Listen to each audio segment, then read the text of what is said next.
बिस्मिल्लाहिर्रहमानिर्रहीम। अस्सलाम वालेकुम व्यूअर्स, कैसे हैं आप? उम्मीद है कि आप ठीक ठाक होंगे। हम भी ठीक ठाक, अल्लाह का शुक्र। तो आज हम आपके लिए लेकर आए हैं बहुत special recipe Dhaka fried chicken, जो कि जैसे भी मेहमान आते हैं तो आप स्नैक्स के तौर पे उनको चाय के साथ पेश कर सकते हैं, बच्चे मज़े से खा सकते हैं। तो आइए चलते हैं रेसिपी की तरफ। तो उसके लिए मैंने ले लिया तकरीबन हाफ के जी बोनलेस चिकन क्यूब्स की इसकी कटिंग है। अब इसमें हम मसाले ऐड कर देंगे।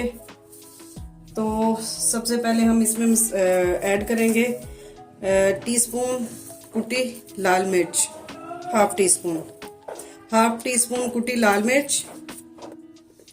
तो 3 टेबल स्पून मैंने इसमें सफ़ेद तिल शामिल कर दिए और 1 टेबल स्पून मैंने इसमें लहसुन का पेस्ट ऐड कर दिया है और इसमें मैंने शामिल कर दिया है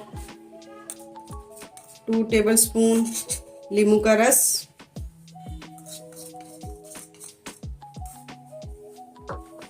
इसमें मैंने शामिल कर दिया है थोड़ा सा नमक, हाफ टी स्पून नमक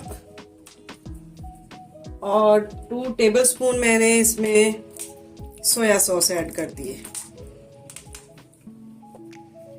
और इसमें मैं शामिल कर दूंगी 1 कप कॉर्नफ्लोर। इसमें हम शामिल कर देंगे टीस्पून मैंने इसमें शामिल कर दिया है चिकन पाउडर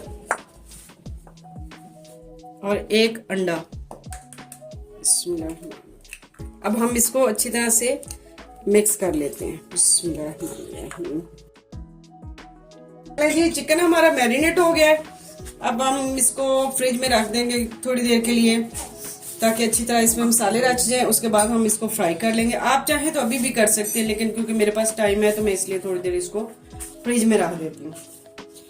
तो मिलते हैं फिर। चले जी, ये देखें फ्राई पैन हमने चूल्हे पर रख के ऑयल गरम करके उसमें शामिल कर दिए। हम लो आंच पे इनको फ्राई कर लेंगे ताकि तेज आंच पे जल्दी जल्दी वो कच्चे रह जाएंगे अंदर से और जले भी ना, इसलिए हमने इसको मीडियम फ्लेम पे फ्राई करना है। गोल्डन कलर हमें इनका करना है। जब तक ये गोल्डन कलर आता है तब तक हम इनको फ्राई करेंगे। ये देखें कि गोल्डन कलर आ रहा है, तकरीबन ये फ्राई हो चुके हैं। बस अब हम इनको निकाल देंगे। चलें जी, ढाका फ्राइड चिकन हमारा बनके तैयार है। आप ज़रूर ये रेसिपी ट्राई करें, बच्चों को बड़ों को सबको ये बहुत पसंद आएगी। तो हमें ज़रूर बताएं, फीडबैक ज़रूर दें और हमारे चैनल को सब्सक्राइब ज़रूर किया करें। वीडियो अच्छी लगे तो उसको लाइक एंड शेयर किया करें और फिर लेकर आएंगे आपके लिए कोई अच्छी और नई रेसिपी मज़ेदार सी। तो मिलते हैं फिर अगली रेसिपी में। दुआओं में याद रखिए। अल्लाह हाफिज़।